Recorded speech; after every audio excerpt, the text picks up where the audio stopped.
आज पंजाब कांग्रेस एक्सप्रेस के जरिए कांग्रेस की नई चुनावी मुहिम का होगा आगाज। कांग्रेस प्रदेश अध्यक्ष कैप्टन अमरिंदर सिंह दिखाएंगे हरी झंडी। कांग्रेस लाओ पंजाब बचाओ अभियान के तहत चलाई जाएगी एक्सप्रेस बसें।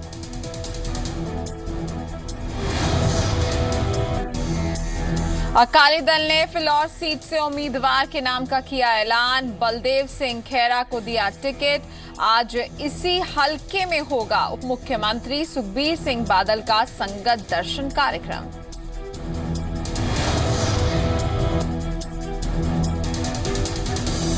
जी पंजाब हरियाणा हिमाचल के खास कार्यक्रम डायरेक्ट विद दिनेश में पटियाला से सांसद धर्मवीर गांधी ने की रवायती नशे की वकालत। अकाली दल और कांग्रेस ने किया विरोध, कहा सभी तरह के नशे हैं नुकसानदायक। मानसा जिले के कस्तूरबा बालिका हॉस्टल में गरीब बच्चों को दी जाने वाली सुविधाओं में बड़े घोटाले का अंदेशा। विजिलेंस टीम ने शुरू की जांच।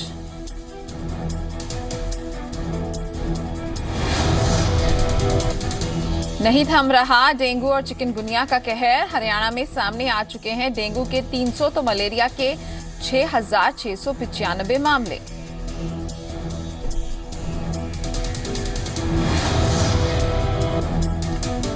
डीजीसीए ने हवाई यात्रा में बैन किया Samsung Galaxy note 2 phone. Company के अधिकारियों को सोमवार को किया तलब। इंडिगो फ्लाइट में एक यात्री के फोन से धुआं निकलने के बाद जारी हुआ आदेश। कानपुर में खेले जा रहे भारत न्यूजीलैंड टेस्ट मैच का तीसरा दिन आज। बारिश की वजह से दूसरे दिन नहीं हो सका था फाइनल सेशन का मैच। पहली पारी में भारत के 318 रनों के जवाब में न्यूजीलैंड ने एक विकेट खोकर बनाए 152 रन।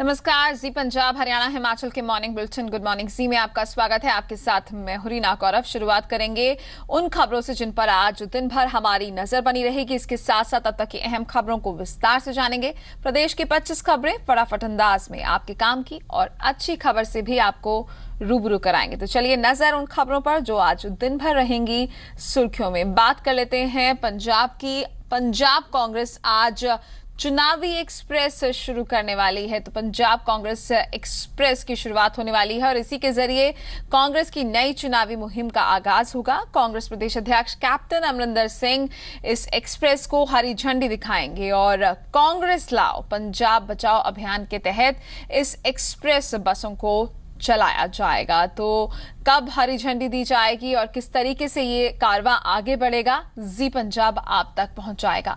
अगली खबर का रुख करते हैं जो जुड़ी हुई है डेंगू और चिकनगुनिया से। इसका जो कहर है वो फिलहाल थमने का नाम नहीं ले रहा है। हरियाणा में डेंगू के 300 मामले सामने आ चुके हैं तो मलेरिया के 6,695 मामले।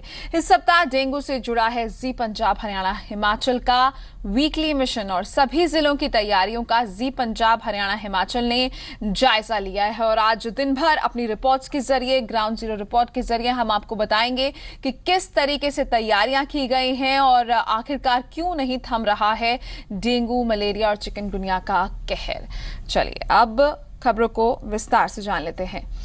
अकाली दल ने फिलौर सीट से उम्मीदवार का ऐलान कर दिया है। बलदेव सिंह खेरा को पार्टी ने यहां से उम्मीदवार बनाया है। पिछली बार अविनाश चंद्र इस सीट से अकाली दल के उम्मीदवार थे और चुनाव जीतने के बाद उन्हें सीपीएस का पद दिया गया था।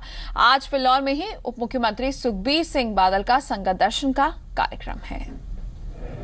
दूसरी पार्टियों की तरह बंद कमरों में उम्मीदवारों के ऐलान की जगह अकाली दल के प्रधान सुखबीर सिंह बादल जनता में जाके उम्मीदवारों का ऐलान कर रहे हैं।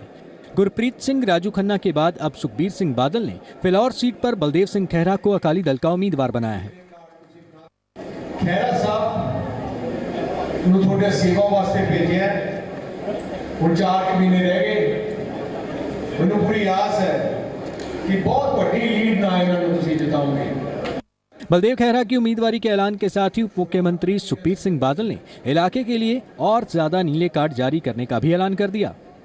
सब दस रहे सी कि तकरीबन इत्थे कोई 6-7 हज़ार नीले कार्डां दी होर लोड़ है। मैं वो भी अज मैं डी साहब कहना मंजूर करदा नवे 6-7 ਜਿਹੜੇ रह गए वो भी डी ने कार्ड तुसीं बना दिओ। फिलौर सीट से अकाली दल ने अपना उम्मीदवार बदला है। पिछली बार अविनाश चंद्र पार्टी के उम्मीदवार थे। अविनाश चंद्र को सीपीएस का ओहदा भी मिला था, पर नशे के मामले में अविनाश चंद्र का नाम आने के बाद अकाली दल ने बलदेव खैहरा को उम्मीदवार बनाया। बलदेव खैहरा कुछ महीने पहले ही बीएसपी छोड़ के अकाली दल में शामिल हुए हैं।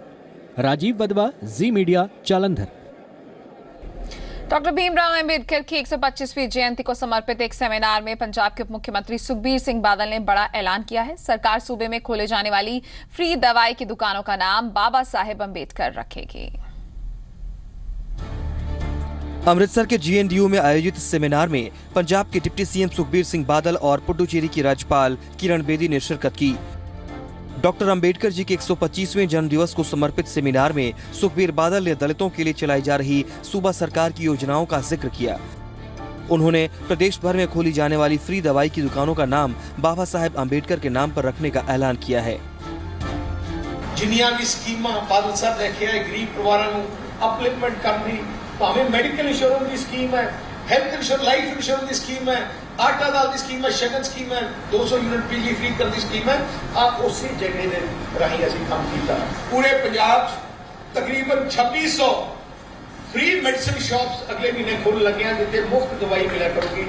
2600 तो मैं चाहना कि वो 2600 दुकानों का नाम ही doctor Ambedkar free medicine shop उन्होंने नाम से डेडिकेट करना चाहना। किरण बेदी ने भी डॉक्टर अंबेडकर को याद करते हुए युवाओं से उनके पदचिन्हों पर चलने के लिए प्रेरित किया।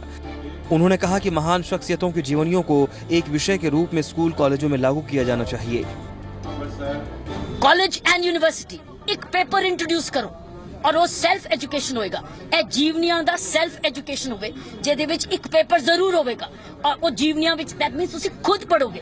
एक नवी जनरेशन पैदा होएगी जेड़ी साडे पिछे दे नाल जुड़ी रहेगी, नहीं तो इतिहास रूटलेस होई रही है साडी। दशमेश ऑडिटोरियम में आयोजित कार्यक्रम में पंजाब विधानसभा के स्पीकर चरणजीत सिंह अटवाल और कैबिनेट मंत्री गुलजार सिंह रणी के राज्यसभा सदस्य श्वेत मलिक भी शामिल हुए। अमृतसर से राजन गोसाई, जी मीडिया।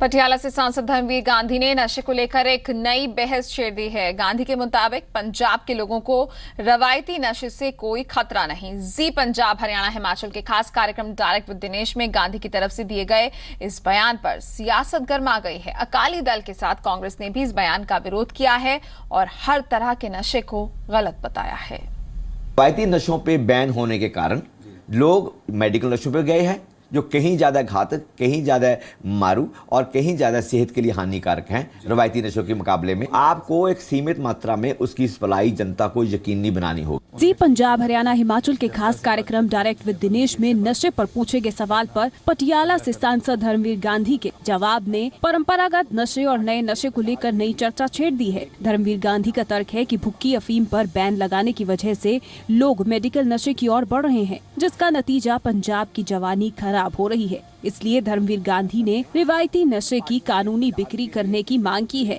रवायती नशों पे बैन होने के कारण लोग मेडिकल नशों पे गए हैं जो कहीं ज़्यादा घातक, कहीं ज़्यादा मारू और कहीं ज़्यादा सेहत के लिए हानिकारक हैं। रवायती नशों के मुकाबले में आपको एक सीमित मात्रा में उसकी सप्लाई जनता को यकीनी बनानी होगी। वो जो हार्ड नशे हैं, जो किलिंग हैं, जो मारते हैं, सेहत के लिए हानिकारक हैं, जो बहुत घातक हैं, उनसे लोगों को धीरे धीरे पीछे हटाया जा सकता। सिर्फ इन्ना नहीं, डॉक्टर धर्मवीर गांधी का दावा है कि रवायती नशे नाल हुण तक कोई भी मौत नहीं हुई है। पंजाब में नशे जो ट्रेडिशनल नशे हैं, अफीम है, पॉपी हस्क है जिसको पुक्की बोलते हैं, वो पंजाब सदियों नहीं हजारों साल से इस्तेमाल करता आया है। इन नशों से पंजाब संकट में नहीं गया, कोई मौत नहीं हुई।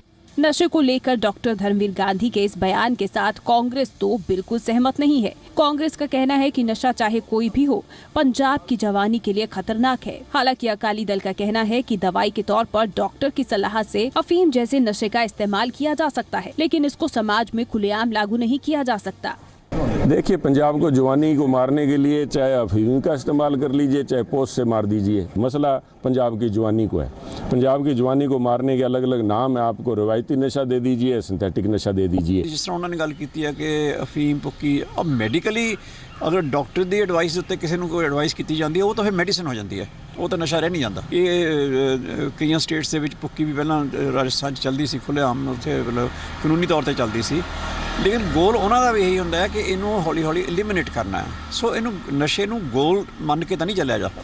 नशे पर डॉक्टर धर्मवीर गांधी का बयान पहले से ही नशे के मुद्दे पर गरमाई सियासत को और गरमा रहा है। साथ ही नशे की नई परिभाषा भी बयान कर रहे हैं। क्या पंजाब में रवायती नशा अफीम भुक्की पर पाबंदी हटाई जानी चाहिए? इसी बीच सवाल ये है कि एनडीपीएस एक्ट की परिभाषा और स्वरूप पर सियासी दलों का स्टैंड क्या है? क्या पंजाब में नशेड़ियों के लिए मजबूरी में रवायती नशों की जगह मेडिकल ड्रग्स विकल्प बन गए हैं? ये कुछ सवाल हैं जिनके जवाब ढूंढने पड़ेंगे। जालंधर से राजीव वधवा और चंडीगढ़ से जगतार भुल्लर के साथ न्यूज डेस्क रिपोर्ट जी मीडिया। नवजोत सिंह सिद्धू की तरफ से पार्टी न बनाए जाने के ऐलान का राज्यसभा सदस्य प्रताप सिंह बाजवा ने स्वागत किया है। बाजवा सिद्धू के इस फैसले का श्रेय खुद लेते दिखे। एक कदम और बढ़ाते हुए बाजवा ने सिद्धू को लगे हाथ कांग्रेस का साथ देने की नसीहत दे डाली। नवजोत सिंह सिद्धू नई पार्टी नहीं बनाने का ऐलान कर चुके हैं। उनके इस फैसले से कांग्रेस गदगद है। पार्टी के राज्यसभा सांसद प्रताप सिंह बाजवा ने सिद्धू से अलग पार्टी नहीं बनाने की अपील की थी और अब सिद्धू के फैसले का श्रेय लेते दिख रहे हैं। उन्होंने पूर्व बीजेपी नेता के फैसले का स्वागत किया है। सर नवजोत सिंह सिद्धू और उनके साथियों को अपील की थी कि देखिए, ऐसा है कि पॉलिटिकल आउटफिट और पार्टी का बहुत अंतर होता है। पार्टी बनाने में टाइम लगता है और मैंने उनको कहा था कि अगर आप अकाली दल और भाजपा को हराना चाहते हो, डिफीट करना चाहते हो, तो जितने ज्यादा फ्रंट बढ़ाओगे उसका एडवांटेज सीधा अकाली दल और भाजपा को जाएगा। हालांकि बाजवा फिर से सिद्धू को मशवरा दे रहे हैं। राज्यसभा सांसद का दावा है कि सिर्फ और सिर्फ कांग्रेस ही पंजाब को सुशासन दे सकती है, इसलिए सिद्धू को कांग्रेस का साथ देना चाहिए। उन्होंने इशारों में सिद्धू को आम आदमी पार्टी की हकीकत बताने की भी कोशिश की है। उनके दिमाग में जो ये बात आई है, ये अच्छी बात है, मैच्योर बात उन्होंने की है, मगर ये मैं जरूर कहूंगा उनको कि कांग्रेस ही एक सक्षम पार्टी है जो पंजाब को बचा सकती है, पंजाब को बेहतरीन राज दे सकती है। तीसरी जमात जो है, इनका दिल्ली में ही हाल देखिए क्या है, इतनी बीमारियां वहां चल रही हैं। दरअसल प्रताप सिंह बाजवा ने आशंका जाहिर की थी कि अगर सिद्धू अलग पार्टी बनाते हैं तो अकाली बीजेपी सरकार के खिलाफ आक्रोश वाला वोट बैंक बढ़ जाएगा। पठानकोट से अजय महाजन, जी मीडिया। मोगा में गर्भवती नर्स के साथ सरपंच की धक्का मुक्की करने की चौतरफा निंदा की जा रही है। वहीं हर कोई आरोपी सरपंच पति पर कार्रवाई की मांग कर रहा है। सरकार ने उचित कार्रवाई का भरोसा दिया है, लेकिन आश्वासन पर अभी तक अमल नहीं हो पाया है। निजी अस्पताल में गर्भवती नर्स के साथ बदसलूकी और धक्का मुक्की के मामले ने तूल पकड़ लिया है। पंजाब के तमाम सियासी दलों ने इसकी निंदा की है। सूबे की सरकार में कैबिनेट मंत्री दलजीत चीमा का कहना है कि कानून सबके लिए एक समान है और आरोपी किसी से भी संबंध रखता हो बख्शा नहीं जाएगा। हालांकि विपक्षी दल के वरिष्ठ नेता सुनील जाखड़ का दावा है कि संवेदनशील सरकार की सत्ता में आने पर ही इस तरह की वारदातों पर अंकुश लगेगा। कहीं भी कोई गलती करेगा, चाहे कोई श्रोमणी अकाली दल का, चाहे बीजेपी का, या किसी और पार्टी का, तो कानून सबके लिए एक है। पार्टी कभी भी ऐसी बात को सपोर्ट नहीं करती कि कोई भी, चाहे रूलिंग पार्टी का हो चाहे अपोजिशन का हो। देखिए, इस किस्म के नेताओं का जब भी चर्चा आती है, आज केस रजिस्टर कर दिया और केस कहीं भी सिरे नहीं लगेगा। आज ये पहली दफा नहीं हुआ। इनको बचाने के लिए एक सख्त और रिस्पॉन्सिव और एक संवेदनशील सरकार की जरूरत है। पंजाब कांग्रेस की प्रभारी आशा कुमारी के मुताबिक सरकार को इस मामले का संज्ञान लेना चाहिए, जबकि बीजेपी के राष्ट्रीय उपाध्यक्ष अविनाश राय खन्ना का कहना है कि उन्होंने डीजीपी से बात की है और आरोपी सरपंच के खिलाफ कार्रवाई जरूर होगी। ये बहुत ही एक दुर्भाग्यपूर्ण घटना है, मगर पंजाब में इस तरह की चीजें आम होती आ रही हैं और ये बहुत दुर्भाग्यपूर्ण है कि किसी नर्स को या हॉस्पिटल के स्टाफ के साथ मारपीट करना आपराधिक की एक घटना है और सरकार को इसका संज्ञान लेना चाहिए। वो एक निंदनीय बात है। तो मैंने अभी डीजीपी साहब से बात की है, तो उसके ऊपर जो बनती हुई कार्रवाई जरूर होगी। अकाली हो या कोई भी हो, जो गलत काम है वो गलत है। इसको हम पार्टी से जोड़ के नहीं दे सकते, जिसका मतलब किसी के पास सर्टिफिकेट नहीं है कि वो किसी कानून को अपने हाथ में ले, तो जो हुआ है वो गलत हुआ है। बहरहाल सरपंच जिस मर्जी दल से संबंध रखता हो, लेकिन गर्भवती महिला के खिलाफ उसके आचरण को लेकर कार्रवाई तो बनती है ताकि भविष्य में ऐसी वारदात न हो। जलंधर से राजीव वाधवा के साथ ब्यूरो रिपोर्ट, जी मीडिया। महिला के साथ बदसलूकी की एक और घटना लुधियाना से भी सामने आई है, जिसने इंसानियत को ही शर्मसार करके रख दिया है। जगराव के कमल चौक पर 8,000 रुपए की शर्त जीतने की खातिर कुछ मंचलों ने एक महिला को निर्वस्त्र कर दिया। ये लुधियाना के जगराव का कमल चौक है, जहां एक महिला को सरेराह बेआबरू कर दिया गया। आरोप लगा है इलाके के ही कुछ बदतमीज युवकों पर। आप सुनकर हैरान रह जाएंगे कि इन मंचलों ने ये सब सिर्फ 8,000 रुपए की शर्त जीतने के लिए किया। 15-20 मुंडे बैठे हुए सी उत्थे, इन्हां दी काफी पीती हुई सी, बदतमीजी की 2 जणियां ने और इकोदम फिर आपस दे विच ताड़ियां मार के हस के भज्जे आ कि ਜਿਹੜੇ ਮੁੰਡੇ ਨੇ ਸਰ ਇਹ ਹਰਕਤ ਦੋਨਾਂ ਨੇ ਕੀਤੀ ਉਹਨਾਂ ਚ ਇੱਕ ਕਹਿੰਦਾ ਮੈਂ ਜਿੱਤ ਗਿਆ। ਮੇਰੀ ਇਹਨਾਂ ਨੇ ਉੱਥੇ ਇੰਨੀ ਬੇਇੱਜ਼ਤੀ ਕੀਤੀ ਹੈ, ਇਹਨਾਂ ਦੀਆਂ ਚੰਗੀ ਤਰ੍ਹਾਂ ਇਹਨਾਂ ਦੀ ਮਤਲਬ ਇਹਨਾਂ ਨੂੰ ਯਾਦ ਰਵੇ ਕਿ ਅਸੀਂ ਜਿਹੜੀ ਸ਼ਰਤ ਲਾ ਕੇ ਅਸੀਂ ਇਹ ਆਪਸ ਵਿੱਚ ਕੰਮ ਕਰ ਰਹੇ ਸੀ, ਇਹਨਾਂ ਦੀ ਲੱਤਾਂ ਚੰਗੀ ਤਰ੍ਹਾਂ ਤੋੜੀਆਂ, ਇਹਨਾਂ ਨੂੰ ਪਤਾ ਲੱਗੇ ਕਿ ਅਸੀਂ ਆਪਣੀ ਭੈਣ ਨਾਲ ਕਰਵਾ ਕੇ ਦੇਖੀਏ ਸਾਰਾ ਕੁਝ ਕਿੱਦਾਂ ਦਾ ਮਹਿਸੂਸ ਹੁੰਦਾ। पीड़ित महिला देर रात खाना खाने के बाद अपनी 16 वर्षीय बेटी, छोटे बेटे और पति के साथ घर के लिए निकली थी, लेकिन कमल चौक के पास जैसे ही इसका पति बच्चों के साथ कुछ आगे बढ़ा, वहां मौजूद बिगड़ैल युवकों ने महिला को निर्वस्त्र कर दिया। इसके बाद उन्होंने खूब तालियां और सीटियां बजाईं। मामला सामने आने के बाद पुलिस ने एक आरोपी को गिरफ्तार कर लिया है, जबकि बाकियों की तलाश जारी है। एक आदमी पकड़ा गया है। 354 भी IPC लगी है। जो सामने आएंगे लोग फिर 120 भी उसका वादा कर दिया जाएगा। ਮਨੀਜੇ ਦੇ 4 ਹੋਰ ਸੀਗੇ ਮੁੰਡੇ, ਉਹ ਮਨੀਜੇ ਨੂੰ ਪਤਾ ਪਰ ਮੈਨੂੰ ਸ਼ਕਲਾਂ ਜ਼ਿਆਦਾ, ਮੈਨੂੰ ਨਾਮ नहीं याद ਉਹਨਾਂ ਦੇ। पुलिस तफ्तीश कर रही है, लेकिन बीच चौराहे ऐसी हरकत ने कानून व्यवस्था पर कई सवाल खड़े कर दिए हैं। तपिन मल्होत्रा के साथ सुनील नागपाल, जी मीडिया। बढ़ते आगे, श्री गुरु गोविंद सिंह जी के 350वें प्रकाश उत्सव को लेकर पटना में दूसरे दिन भी इंटरनेशनल कॉन्क्लेव में मंथन का दौर चला। कॉन्क्लेव में श्री गुरु गोविंद सिंह जी के बताए गए रास्ते और संदेश को लोगों तक पहुंचाने के मुद्दे पर चर्चा हुई।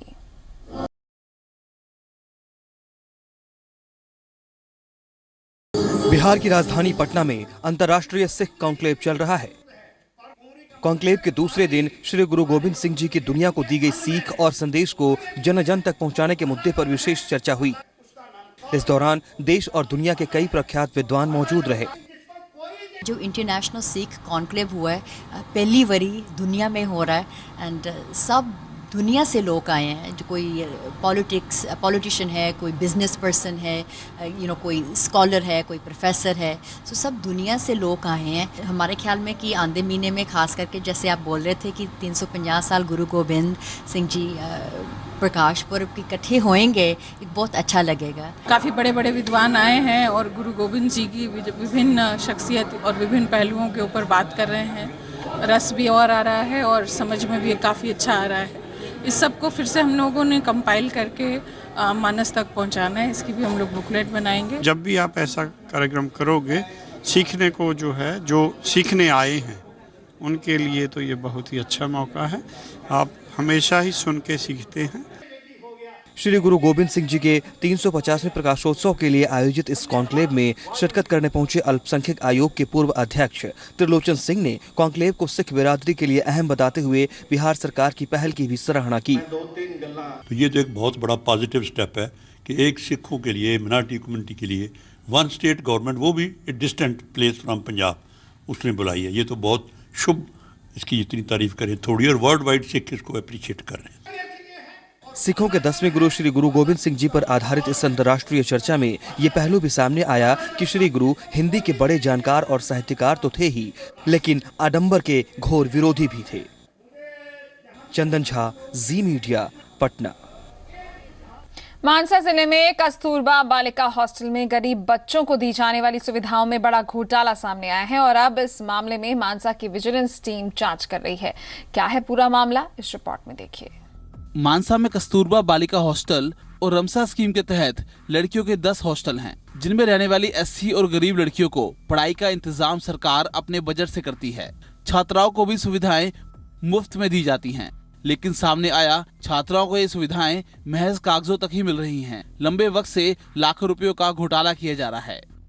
जून महीने च बच्चे है नहीं सी, पर उहदे बिल पए हुए ने ਉਹ ਅਸੀਂ ਸਾਰੇ ਵੈਰੀਫਾਈ ਕਰ ਰਹੇ ਹਾਂ। ਤੇ ਮੰਥਲੀ ਇਹਨਾਂ ਨੂੰ ਕੀ ਗ੍ਰਾਂਟ ਆਉਂਦੀ ਹੈ, ਕਿਸ ਚੀਜ਼ ਵਾਸਤੇ ਆਉਂਦੀ ਹੈ? ਮੰਥਲੀ ਇੱਥੇ ਕਰੀਬ 51 ਬੱਚੇ ਇੱਥੇ ਰਹਿੰਦੇ ਨੇ ਹੋਸਟਲ 'ਚ ਫਿਲਹਾਲ।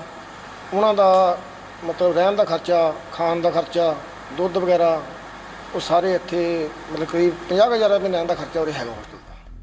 हॉस्टल में तैनात स्टाफ का कहना है कि ये गड़बड़ी लंबे वक्त से हो रही थी। साथ ही कहा कि कन्या विद्यालय की प्रिंसिपल इन हॉस्टल्स पर पूरा कंट्रोल रखती है और उन्होंने ही कुछ अनपढ़ लोगों को हॉस्टल कमेटी का चेयरमैन बना रखा है। वहीं अब स्टाफ आरोपियों के खिलाफ सख्त कार्रवाई करने की मांग कर रहा है।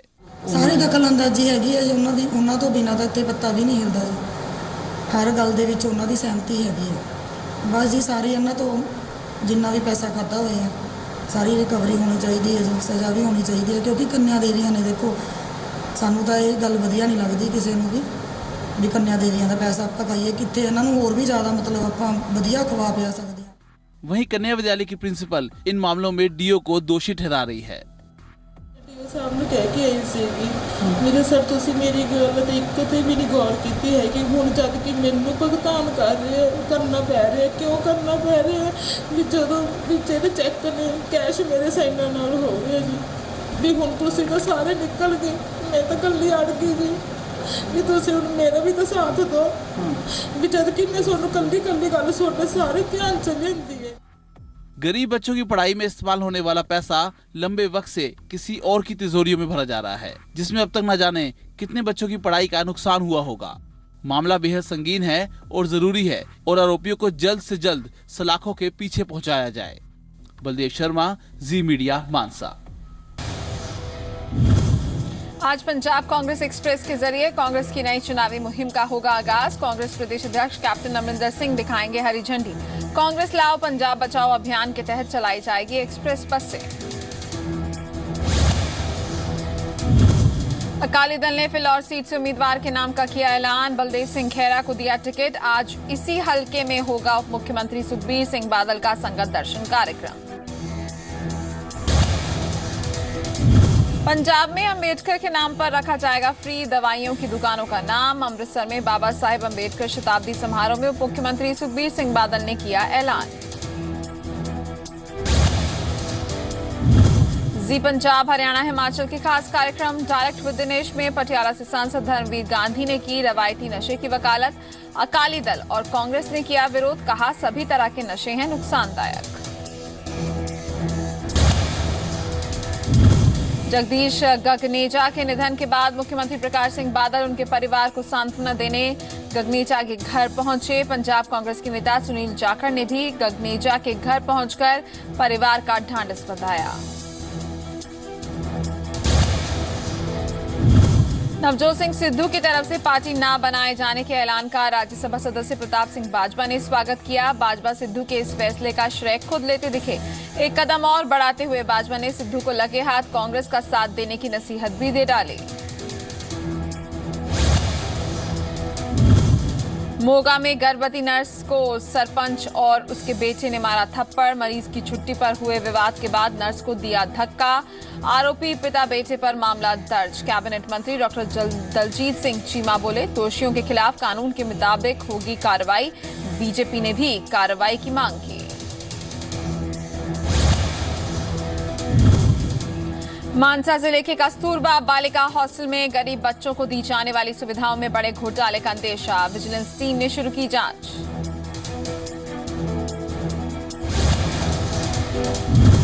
पठानकोट के पूर्व एसपी सलविंदर सिंह पर महिला के साथ यौन शोषण और रिश्वत लेने के आरोपों का मामला।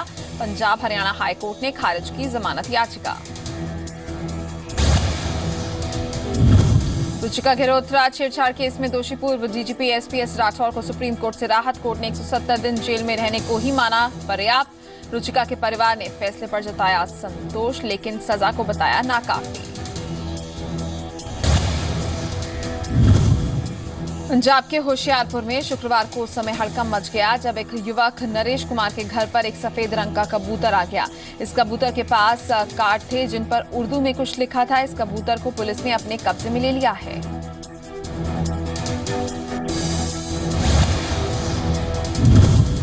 हरियाणा सरकार ने 23 सितंबर को हरियाणा वीर दिवस के तौर पर मनाया। जनसभाओं में शहीदों को दी श्रद्धांजलि। जन स्वास्थ्य राज्य मंत्री डॉक्टर बनवारी लाल समेत बीजेपी और कांग्रेस नेताओं ने रेवाड़ी में शहीदों को किया नमन।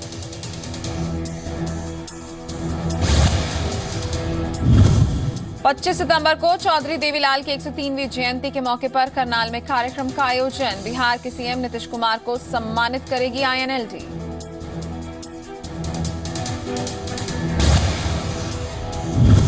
राष्ट्रीय डेयरी अनुसंधान संस्थान का करनाल में सेमिनार का आयोजन। भारतीय दुग्ध एवं खाद्य क्षेत्र में आने वाली चुनौतियों और समाधान पर चर्चा। पहले दिन योग गुरु रामदेव रहे विशेष तौर पर मौजूद। हिमाचल प्रदेश में स्क्रब टाइफस बीमारी का प्रकोप। अब तक 20 की मौत, 702 लोगों में पाए गए लक्षण। सरकार ने जारी किया अलर्ट। खेतों और हरियाली वाले इलाकों में जाते समय चप्पल या जूते पहनने की दी जा रही है खास सलाह।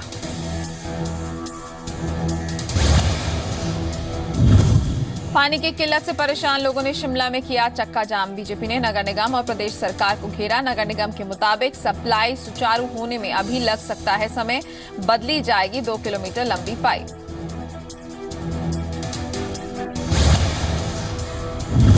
शिमला पहुंचा डिजिटल इंडिया कैंपेन का काफिला। सूबे के अलग अलग हिस्सों में जाकर युवाओं को कर रहा है जागरूक। डिजिटल इंडिया कैंपेन का हिस्सा बनने के लिए किया जा रहा है प्रेरित। बिलासपुर के विज्ञान और तकनीकी विभाग में जिला स्तरीय मॉडल प्रदर्शनी का आयोजन। जिले के 300 स्कूलों के 520 छात्रों ने लिया हिस्सा। भारत सरकार की ओर से छात्रों को किया जाएगा सम्मानित।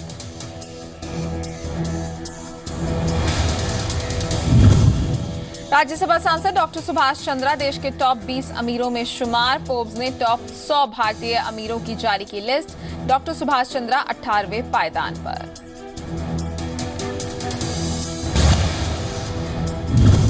नहीं थम रहा है डेंगू और चिकनगुनिया का कहर। हरियाणा में सामने आ चुके हैं डेंगू के 300 तो मलेरिया के 6,695 मामले।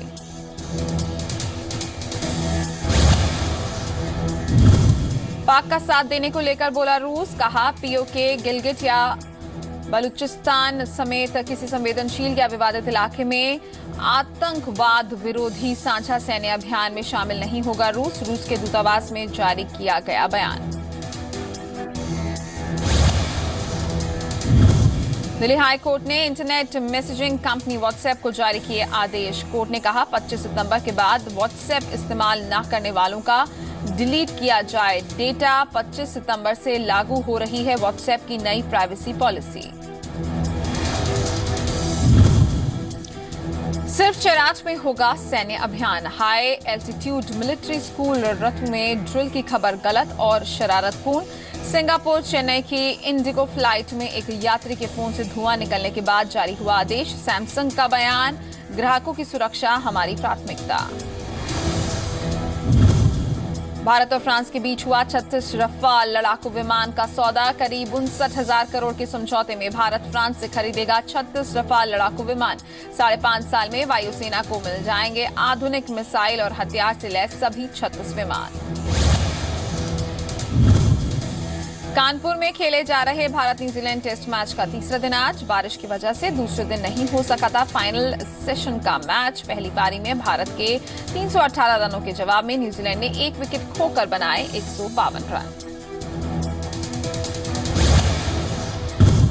चलिए अब कर लेते हैं कुछ और अहम खबरों का विस्तार से। भारत और फ्रांस के बीच 36 रफाल विमानों को खरीदने की डील साइन हो गई है। भारत और फ्रांस के बीच 4 वर्षों तक चली बातचीत के बाद ये डील साइन की गई है। भारत के लिए इन आधुनिक विमानों की आपूर्ति 3 वर्षों के बाद शुरू होगी और 5.5 वर्षों में भारत को पूरे 36 रफाल विमान मिल जाएंगे।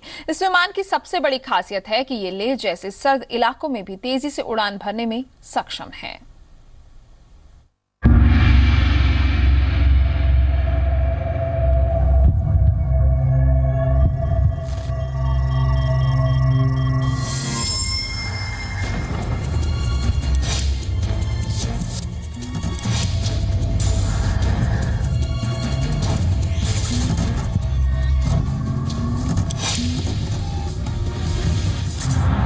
Okay, we're clear to go. Weapons ready. On the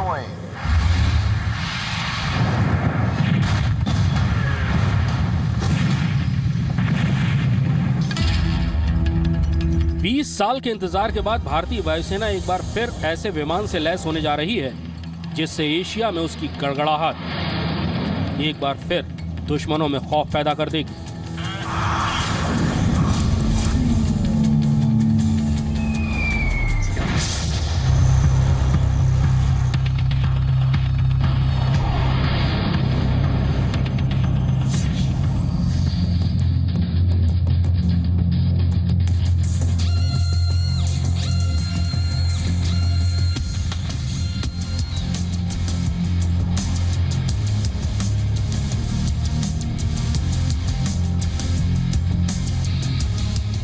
Bharat की जमीन पर फ्रांस और भारत ने दोस्ती का वो हाथ मिलाया है जो भारत को आसमान का बेताज बादशाह बना देगा।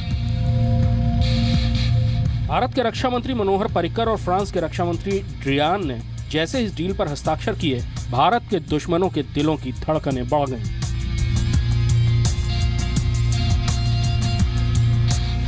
भारत और फ्रांस के बीच 36 रफाल विमानों की डील तय हो चुकी है। रफाल फ्रांस और भारत के बीच रक्षा संबंधों की मजबूत कड़ी का एक और हिस्सा बन चुका है। भारत ने फ्रांस के साथ रफेल के बारे में इंटर गवर्नमेंटल एग्रीमेंट, अंतर देशीय समझौता कर लिया है, जिससे हमें एक पोटेंट इफेक्टिव फाइटर जो एयरफोर्स की एक अहम ज़रूरत थी वो मिलने का मार्ग खुला। ये 20 बरस में पहला एयर फाइटर के लिए पहला सौदा है, which is uniqueness in itself.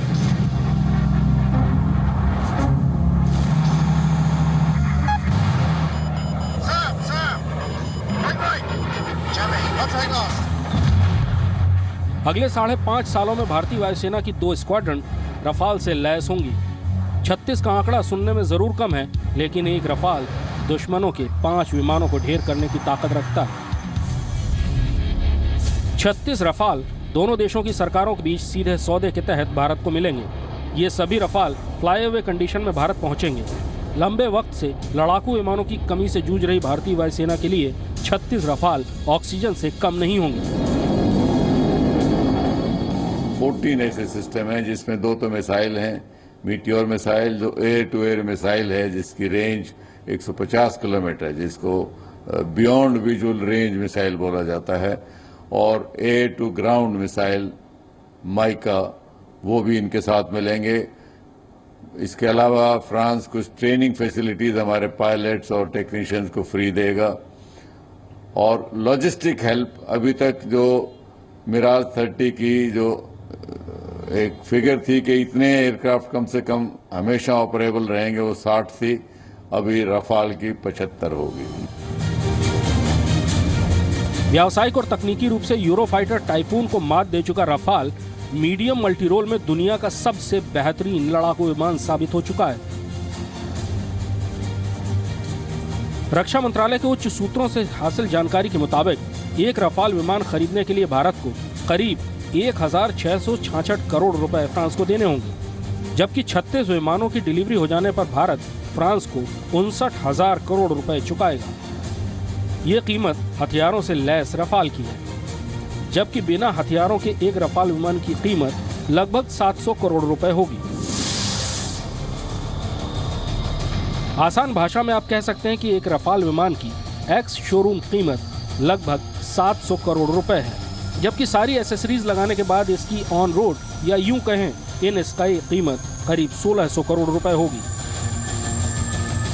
लेकिन अच्छी बात यह है कि इस डील में 5 साल का लॉजिस्टिक सपोर्ट भी शामिल है, यानी इस विमान से जुड़ी हर तकनीकी जरूरत को फ्रांस पूरा करेगा, जिसमें भारत के 3 पायलट्स और 6 टेक्नीशियंस के अलावा एक ग्राउंड स्टाफ की ट्रेनिंग भी शामिल होगी।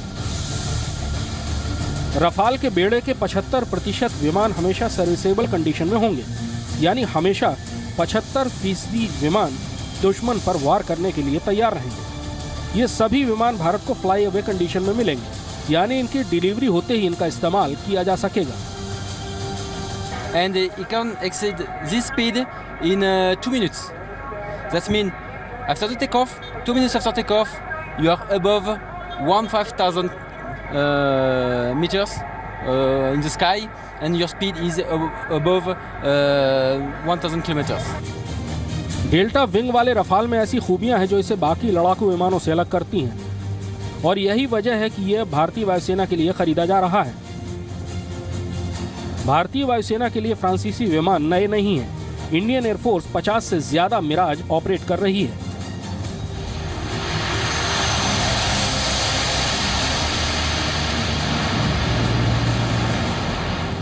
करगिल जंग में इनकी कामयाबी के बाद अब मिराज 2000 को 2005 लेवल तक अपग्रेड किया जा रहा है।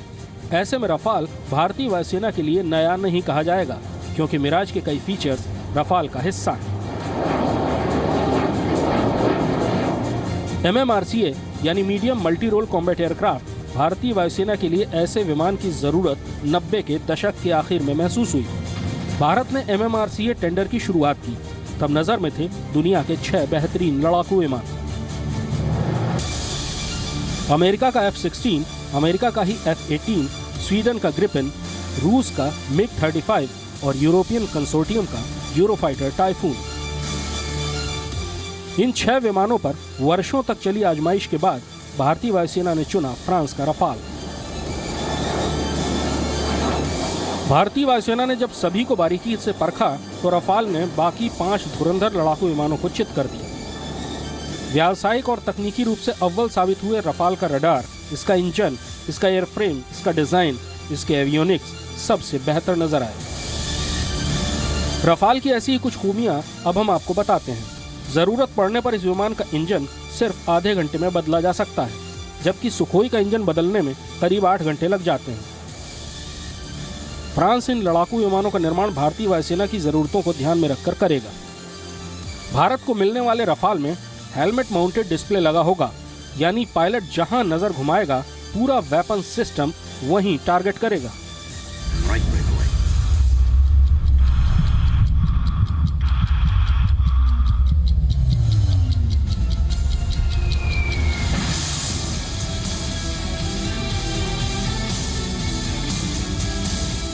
मॉड्यूलर ऑटोमेटिक लोडिंग सिस्टम से लैस रफाल 24 घंटे में 5 सॉर्टी यानी 5 बार उड़ान भर सकता है, जबकि सुखोई 24 घंटे में सिर्फ 3 सॉर्टी करने में सक्षम है। रफाल की इन्हीं खूबियों पर भारत फिदा हो गया।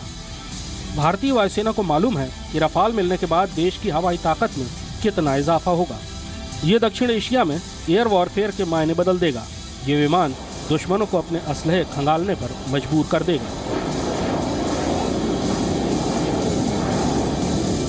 देर आयत दुरुस्त आयत। वायुसेना को नए फाइटर एयरक्राफ्ट्स के लिए बहुत लंबा इंतजार करना पड़ा।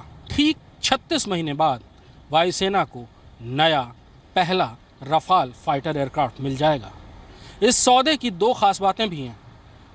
वायुसेना को आज की तारीख का सबसे ताकतवर, सबसे कारगर एयरक्राफ्ट मिल रहा है और वो भी कम कीमत पर। कृष्ण मोहन मिश्रा, जी मीडिया, दिल्ली। और अब बात करते हैं काम की खबर की। मुसीबत के समय महिलाओं को पुलिस की मदद उनके मोबाइल फोन पर एक बटन दबाने से उपलब्ध होगी। जनवरी 2017 से हर फोन में पैनिक बटन होगा। महिलाओं के साथ बढ़ते अपराधों को देखते हुए सरकार ने हर मोबाइल फोन में पैनिक बटन जरूरी बना दिया है। लड़कियों के साथ छेड़छाड़ करने और उन्हें परेशान करने वालों की अब खैर नहीं, क्योंकि अब मोबाइल फोन बन जाएगा लड़कियों के लिए सुरक्षा कवच। 1 जनवरी 2017 से हर मोबाइल फोन में होगा पैनिक बटन और ये बटन दबाते ही मुश्किल में फंसी महिला के बारे में सारी सूचना जीपीएस के जरिए परिवार और पुलिस तक पहुंच जाएगी।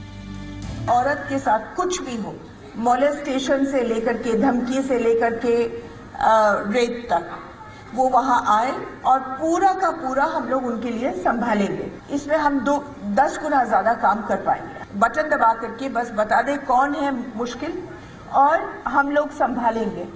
NCPCR वाले, चाइल्ड लाइन वाले। महिलाओं के साथ बढ़ते अपराधों को देखते हुए सरकार ने हर मोबाइल फोन में पैनिक बटन जरूरी बना दिया है। ये बटन आपके आसपास मौजूद ऐसे 10 लोगों को सतर्क कर देगा जो आपके सबसे नजदीक है और पुलिस के आने तक वो आपकी मदद कर सकेंगे। ये सारे प्रयास हैं, ये अच्छे हैं, सराहनीय प्रयास हैं, इनको करने की ज़रूरत है। बट जो बहुत इम्पोर्टेंट है वो ये है कि ज़मीन पे स्थिति सुधरे और उसके लिए एक हाई लेवल कमेटी बनाने की ज़रूरत है। केंद्र और राज्य साथ आए। दिल्ली पुलिस की जवाबदेही बढ़ाने की ज़रूरत है और दिल्ली पुलिस की जो रिसोर्सेज हैं उसको बढ़ाने की ज़रूरत है। दिल्ली पुलिस कर्मियों के जो भर्ती हैं उनको जल्दी से जल्दी ज़्यादा से ज़्यादा करने की ज़रूरत है। पैनिक बटन के इस्तेमाल से महज कुछ सेकंड के अंदर सूचना लिस्ट में ऐड किए गए लोगों तक जानकारी पहुंच जाती है। पैनिक बटन एक सरकार का अच्छा इनिशिएटिव है जिसमें महिलाओं की सुरक्षा के प्रति ध्यान में रख के किया गया है और ये इससे फ़ायदा ये होगा कि जब भी कोई किसी महिला को लगता है खतरा है, वो एक बटन दबाएंगे तो वो 10 जगह मैसेज चला जाएगा और साथ साथ लोकेशन भी चली जाएगी। सब चीज़ें ऑनलाइन होती है तो ये भी पॉसिबल है कि वो सीधे ऑनलाइन जैसे मैसेज जाएगा पुलिस हेडक्वार्टर में तो वो साथ साथ आसपास की पीसीआर वैन या आसपास के थानों में सब जगह पहुंच जाएगा। महिलाएं भी मानती हैं कि मोबाइल में पैनिक बटन उनके लिए फायदेमंद साबित हो सकता है। कमी आएगी, उस तरह की घटनाओं में फायदा मिलेगा। मैं आई होप सो कि इसका हमें बेनिफिट मिले। अभी तक तो कुछ नहीं हो रहा ग्राउंड पे। ऐसा नहीं है कि फिलहाल ऐसी कोई व्यवस्था नहीं है जिसके जरिए परेशानी की स्थिति में पुलिस से संपर्क किया जा सके। मोबाइल में कई ऐसे ऐप्स हैं जिनसे इमरजेंसी कॉल किया जा सकता है, लेकिन सरकार का ऐसा मानना है कि मुश्किल की घड़ी में ऐप डाउनलोड करने में बहुत वक्त लग जाता है। इतना ही नहीं, इस ऐप के लिए इंटरनेट की जरूरत भी एक बाधा है। रूफी जैदी के साथ ब्यूरो रिपोर्ट, जी मीडिया। और चलिए इसी के साथ गुड मॉर्निंग जी में फिलहाल इतना ही। दीजिए इजाजत, नमस्कार।